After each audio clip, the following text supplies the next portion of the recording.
Happy Thanksgiving, everybody! J'espère que vous avez passé les bons moments en famille et aussi à côté des gens qui vous aiment très bien.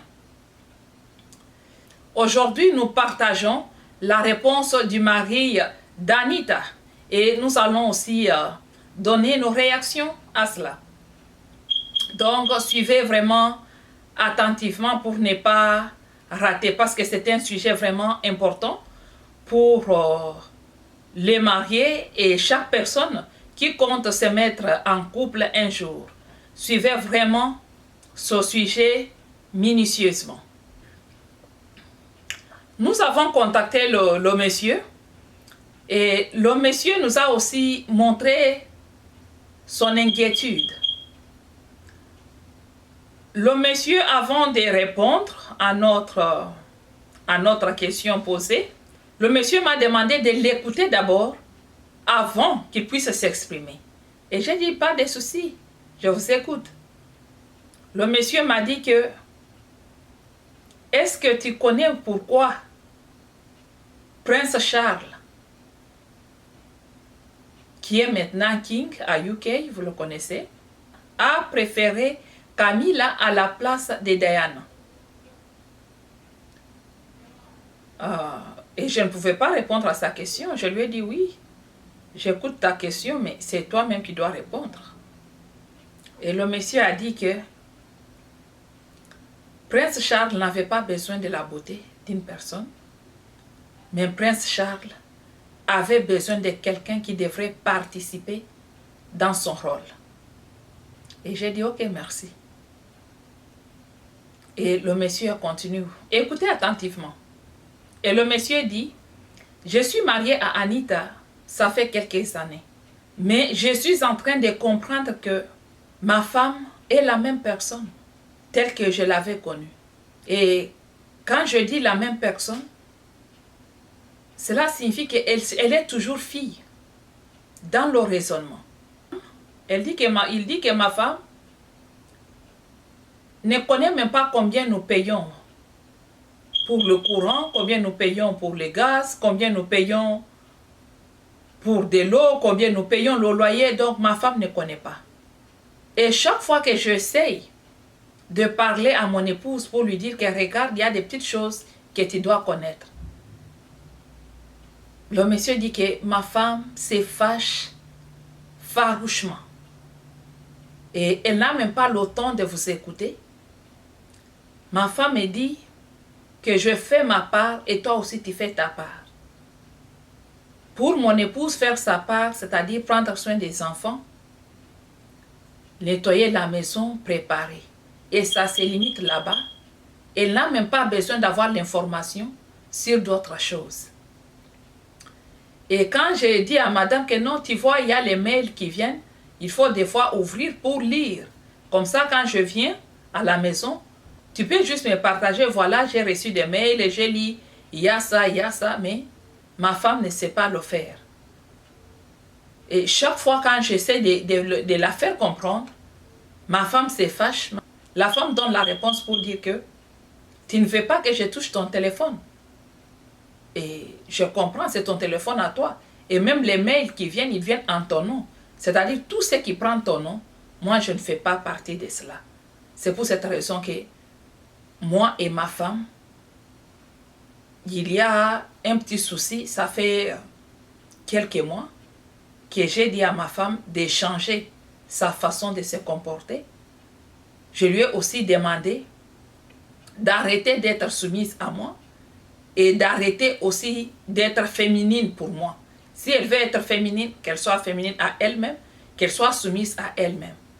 Parce que moi, là où je suis, j'ai besoin de quelqu'un qui comprend la direction de notre maison, la direction de notre foyer, la progression de notre foyer, capable de voir aussi là où il y a des faillites, une personne aussi qui est capable de comprendre et étudier comment compresser certaines dépenses pour que nous ne puissions pas tomber dans le chaos. Mais avec elle, je vois que ça ne va pas.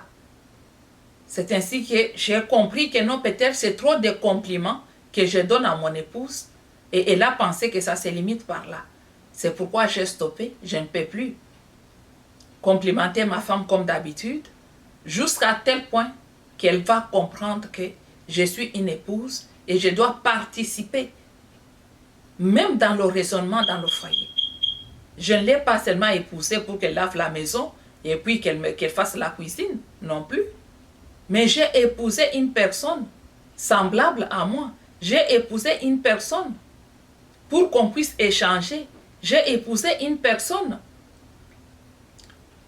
qui puisse aussi m'aider dans certaines choses.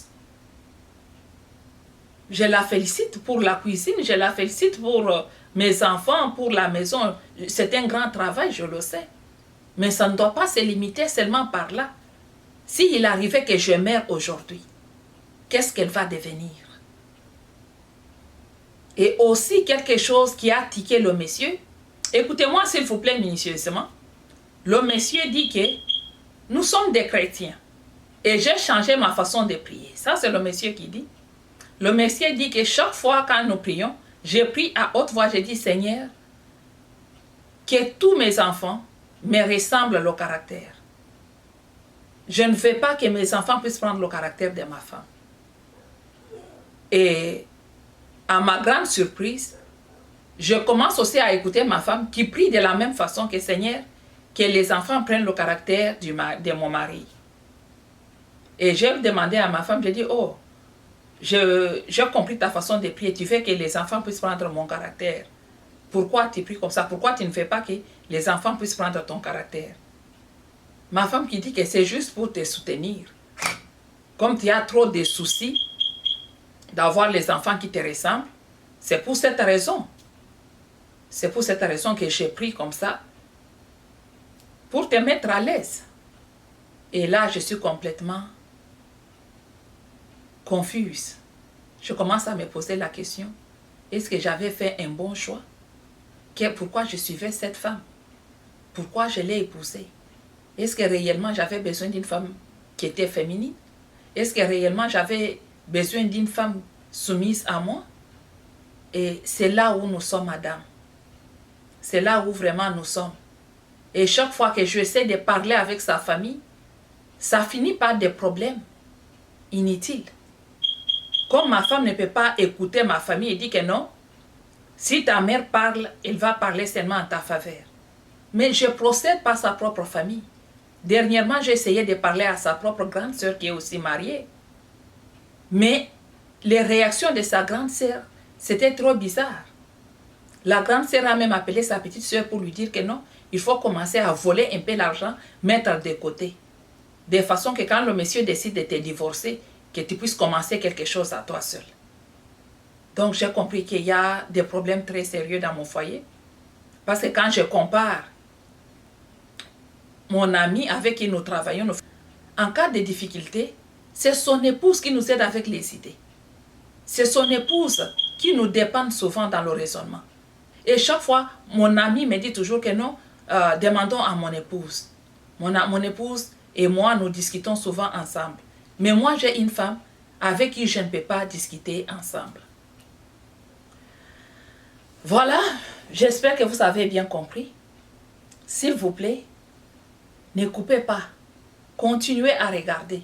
Parce que je suis sûre et certaine que vous allez puiser quelque chose de très important pour vous, même pour votre frère, même pour votre enfant. Nous avons bien écouté le monsieur. Et j'espère que vous avez aussi écouté. Et si vous avez des suggestions, n'hésitez pas. Je vous encourage de faire quand même des commentaires. Je vois les gens qui viennent plus dans les emails. C'est bien, mais on n'a pas le temps de lire les emails tous les jours. Nous lisons les emails seulement le samedi. Et le samedi, là, c'est si on n'a pas à faire. Mais si on est vraiment occupé, on n'a pas le temps de lire les emails. Moi, je vous encourage, même si vous n'êtes pas abonné, faites votre commentaire. Faites votre commentaire, nous allons lire. Ça peut aider une autre personne, au lieu de venir dans les emails. Et d'ailleurs, pour continuer, je tiens aussi à remercier tous ces gens qui se sont t'abonner sur notre chaîne. Merci beaucoup vraiment. Que notre Dieu vous bénisse.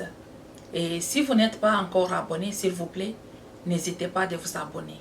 Nous avons besoin de vous pour agrandir notre communauté et nous allons bien partager. Voilà.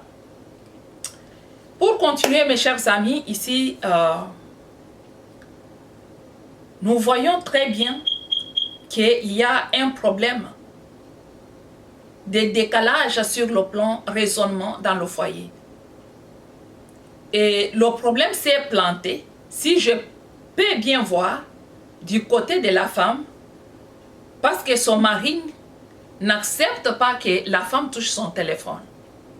Et comme la femme ne peut pas toucher le téléphone du monsieur, alors tout ce qui porte le nom du monsieur, la femme ne veut pas toucher. Les mails qui viennent à la maison, donc elle ne peut pas ouvrir les enveloppes pour lire les lettres qui viennent parce que ça porte le nom de son mari. Comme il y a les billes qui viennent, des factures qui viennent, qui portent le nom de son mari, la femme ne s'intéresse pas parce que ça porte le nom de son mari. Et c'est un peu bizarre, n'est-ce pas? On trouve un peu bizarre. Mais quelque part, on trouve aussi que la femme fait une pression d'une façon camouflée à son mari. La femme veut faire voir à son mari que tu me caches ton téléphone, tu ne veux pas que je touche ton téléphone parce qu'il y a le secret. Alors, je ne m'occupe pas de tout ce qui porte ton nom pour que tu puisses garder ton secret. Moi, je comprends que la femme fait une pression d'une façon camouflée. Quelque part, si vous pouvez bien comprendre. Et je me pose aussi la question. Pourquoi les hommes n'aiment pas que les femmes touchent leur téléphone? Qu'est-ce qui est caché dans vos téléphones? Les problèmes pareils viennent souvent, c'est parce que vous ne payez pas beaucoup d'attention sur vous-même et sur votre environnement. Vous voyez seulement que non, il faut se protéger. La femme ne doit pas toucher mon téléphone. Même quand il n'y a rien, la femme ne doit pas toucher mon téléphone. On dirait que vous êtes époux au téléphone.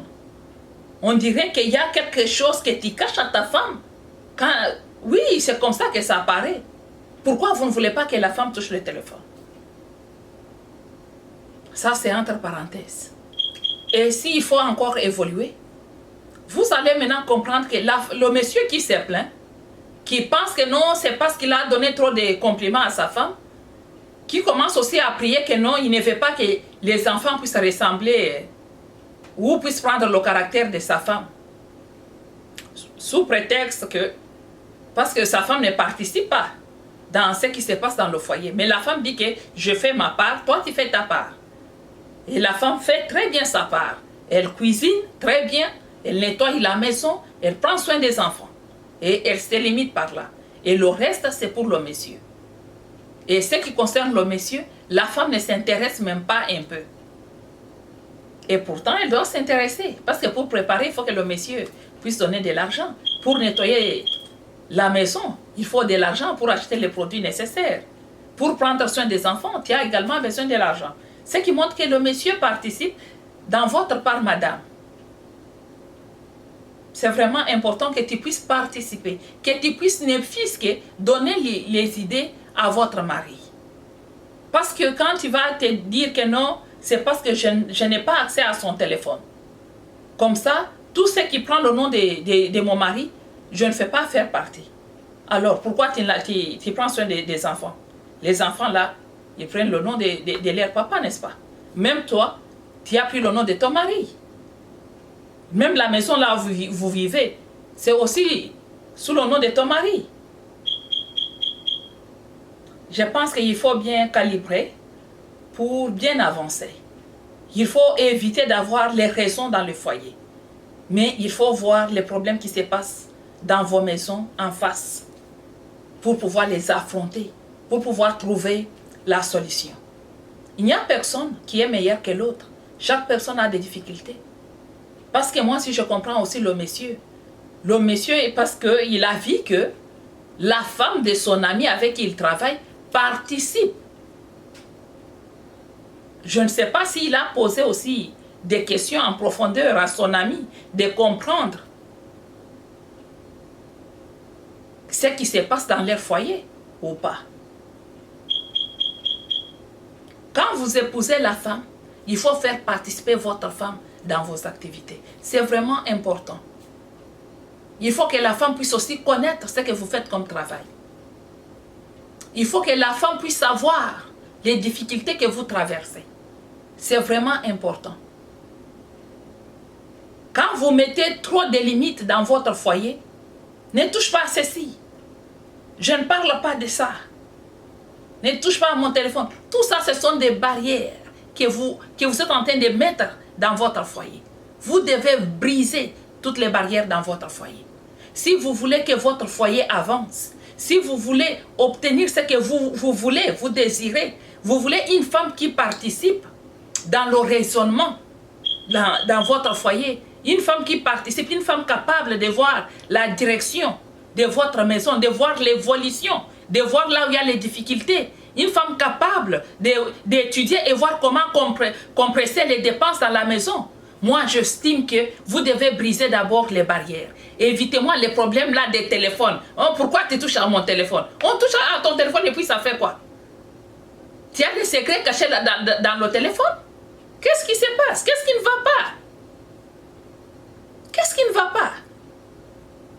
Et aussi l'autre, non, parce que je ne touche pas à son téléphone, tout ce qui porte son nom. Pourquoi vous vous comportez comme ça? Ce sont des barrières que vous mettez inutilement dans votre foyer. Il faut savoir briser ces barrières. Vous verrez que vous allez mener votre vie de paix. Vous allez mener votre vie de joie sans problème. Quand on se marie, les difficultés existent, les problèmes existent. Chaque personne a ses faiblesses. Mais il faut toujours avoir un temps de se comprendre. Et pour se comprendre, il faut bien communiquer. Il faut réellement dire la vérité. Il faut éviter une vie de supposition en pensant que non, ma femme est l'ange venant du ciel. Quand moi je vais seulement dire comme ça, ma femme va comprendre. Non. Dites ce que vous voulez à haute voix à ta femme. Et la femme aussi fait la même chose. Il faut briser les barrières dans votre maison. Parce que si vous ne brisez pas les barrières dans votre foyer, vous aurez toujours des problèmes. Beaucoup de problèmes que nous traversons dans le foyer, ce sont les problèmes que nous-mêmes nous créons. Ce sont les problèmes que nous nous posons. Vous savez que c'est pourquoi tout ça? C'est parce que chaque personne veut cacher ses faiblesses. Oui, surtout les hommes. Les hommes aiment cacher vraiment leurs faiblesses. Ils n'aiment pas que la femme, les hommes n'aiment pas que la femme puisse découvrir que non, mon mari est faible sur ce point. Et pourtant, si tu es capable de comprendre ta femme et voir là où ta femme est faible, où ton mari est faible, il y a la possibilité de l'aider. Au lieu de se camoufler, au lieu de se cacher derrière les téléphones, ne touche pas à mon téléphone, oh ne touche pas à ceci, oh moi je m'arrange. Non, ce n'est pas ça. Et nous les femmes, nous devons tirer beaucoup d'attention. Nous sommes les mamans, nous éduquons. Nous avons les petits-enfants. Je pense qu'il est temps de mettre les émotions à côté pour pouvoir affronter les difficultés qui se passent dans nos foyers avec courage. Et l'unique façon pour affronter ces difficultés, c'est de développer la communication.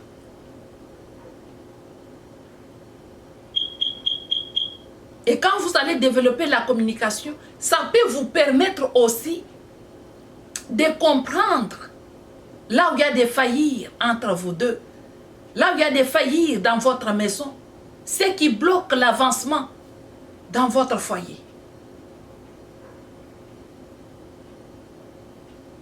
Quand vous êtes déjà marié, on n'a pas besoin de qui a tort, on n'a pas besoin de qui a raison. On a juste besoin de la paix et de l'harmonie pour l'avancement de votre maison. Voilà maintenant le monsieur qui prie pour que ses enfants ne puissent pas prendre le caractère de sa femme. Un homme pareil ne peut pas hésiter de chercher une femme ailleurs, hein, même s'il ne l'épouse pas. Il peut chercher une femme ailleurs et avoir l'enfant ailleurs. Comme ça, il est sûr que non, même si les autres ici prennent le caractère de leur maman, du moins, il y a un enfant quelque part qui pourra défendre mon honneur. Donc, nous devons être prudentes, nous les mamans. Les hommes nous aiment quand nous participons dans ce qu'ils font comme travail.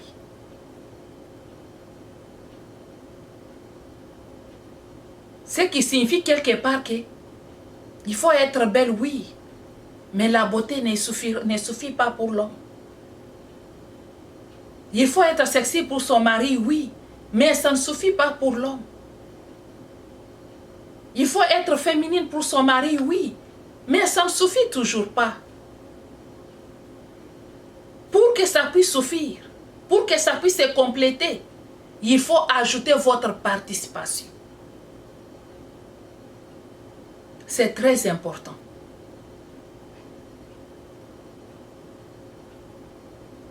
Et puis les hommes qui travaillent beaucoup, selon ce que le monsieur a dit, que je travaille beaucoup, mais je vois que ma femme n'a pas l'impression de comprendre.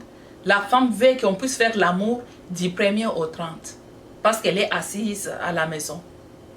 Elle n'est pas assise, monsieur, la femme travaille. S'occuper des enfants, préparer, tout ça, faire les shopping, c'est aussi un grand travail. Moi, je suis une maman, je confirme que c'est un grand travail. C'est vraiment un grand travail. Il ne faut pas minimiser le travail de la femme dans la maison. C'est un grand travail, mais seulement nous demandons à la femme de participer dans le raisonnement dans le foyer. Aider ton mari, c'est vraiment important. Quand ton mari te demande de lire les mails, il faut les lire, il faut lire. Ton mari te demande de payer les factures, il faut comprendre et puis payer les factures. Il te donne de son argent. Ayez le temps de l'aider. Il ne faut pas dire que non, je ne paye pas les factures, je ne vais même pas connaître combien on paye. Non, ça, vous vous trompez vous-même. Donc, votre participation dans le foyer est vraiment capitale. Quand on se marie, c'est pour se compléter. Ne nous limitons pas à se faire seulement belle. Plus vous vous faites belle, plus il faut aussi voir le souci de votre maison, le souci de votre foyer pour pouvoir participer. Voilà, c'est tout ce que j'avais pour partager avec vous aujourd'hui. Que mon Dieu vous bénisse et vous assiste.